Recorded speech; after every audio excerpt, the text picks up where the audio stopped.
புகழ் காக்க தங்கை கொடுத்தார்.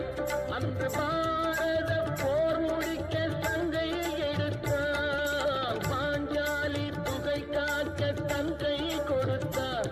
அன்று பாரத போர் முடிக்க சங்கை எடுத்தார். பாண்டவர்க்கு உரிமையுள்ள தங்கை கொடுத்தார்.